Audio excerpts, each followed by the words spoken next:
You know, one of the things I hear from mothers all the time is, but he's still my baby, when we deal with the conflict that comes up between them and their adolescent son, their teenage son. It's interesting because for years, really a lot of what I dealt with adolescent boys was that they were having a lot of conflict with their fathers, and that's still there. But this rise in mother-son conflict has caused me to rethink how our society is working and how culture has changed. You know, I often wonder why so much conflict between mothers and sons now, whereas it used to be fathers and sons. And I think there are a lot of reasons for it. But one of the main reasons, I think, is the unfortunate fact that for now 2 or 3 generations we've lived in a more and more fatherless society. In other words, either the father is not home and so the mother is forced to raise her son by herself, or maybe the father is around physically but emotionally he's checked out, or he lives in his own little world. And so mom then, again, takes the primary role in raising the son. Now, moms, I'm not picking on you at all. In fact, I commend you, because the truth is that men over the last 20 to 30 years especially, many men have actually shirked their responsibilities as fathers. It's really sad, and it really does a number on our boys. So I commend you mothers, because you've had to step up and take both parental roles in so many situations. But you have to be wondering, moms, why is it that when my son turns 14, 15, 16, 17 years old, why all of a sudden is there all this conflict from this son who for years was my baby? For years he was close to you and wouldn't want to come out from behind your side, and now all of a sudden he fights with you about everything. What is it? I think part of it has to do with the fatherlessness, because fatherlessness, whether it's physical or emotional or both, really affects our boys, because as they enter into puberty and then into manhood, early manhood, adolescence, when a boy is quote-unquote fatherless, it makes it difficult for him to even know what it means to be a man. And yet here he is moving into manhood. And so he has to kind of figure his own way. You know, Mom, you can offer your son so many things: love, affection, protection, but it's really difficult, if not impossible, for you to offer your son masculinity because you're a woman. And your son is entering now into a phase where he wants to know what it means to be a man. And when they have to figure it out on their own, they make a lot of mistakes. Another factor that plays into this is that right around that age period, usually 15, 16, 17, although it can be a little earlier, a little later, that is when all boys tend to want to climb out from under the shadow of their mother. Even if he still loves mom, adores mom, there's something in every young man that needs to know that he is a man. And to do that, he has to get away from mom, at least a little bit. Now, I know for a lot of you that hurts your feelings, you don't understand it, and you wonder where it comes from. But let me just say this: it's normal, number one, and it's actually healthy, because your son is just trying to figure out what it means for him to be a man. So let me just give you a few tips, moms. If you have a son that's approaching this age, or you're already in this little civil war of mother-son conflict, first of all, I would encourage you to check out all the resources you can on masculinity.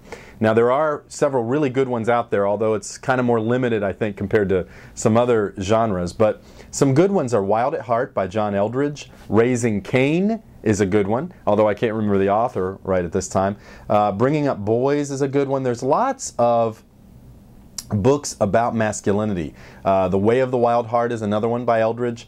That just really explain to you as mothers, what is your son going through? What does it mean to enter into masculinity for him?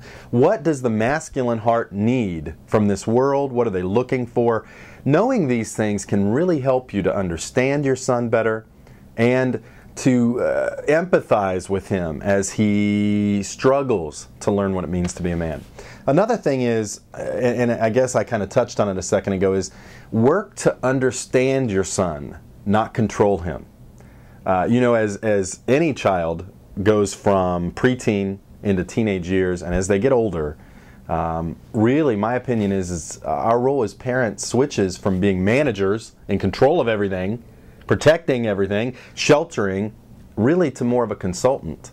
You know, you're there to be a sage, somebody who offers wisdom. Yes, you still keep boundaries in the home. You should do that as long as your son lives with you.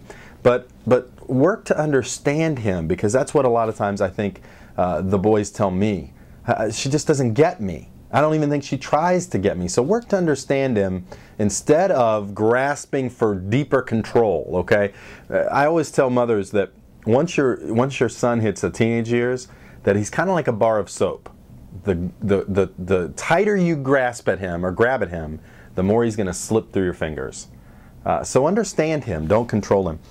One thing I think you can do as a mother is, I want you to take a good hard look in the mirror, because you need to understand how much of this conflict is really about your son making bad choices, which I'm sure some of it is, but how much of it is really about you, your own insecurities, your own fears of losing your son, maybe your own needs emotionally that your son has met over the years. Be honest with yourself. We all have to deal with that, whether it's fathers, sons, mothers, daughters.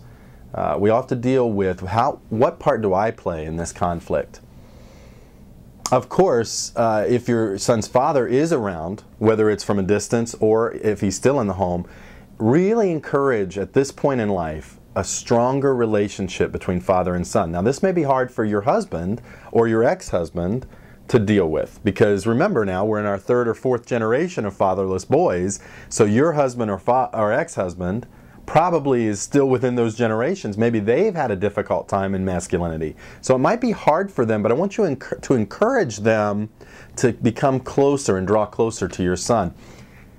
If the father is not around, try to put your son in a position where he's around godly, strong men, whether it's coaches, teachers, men at church, leaders. Expose them to healthy males, because they need a guide.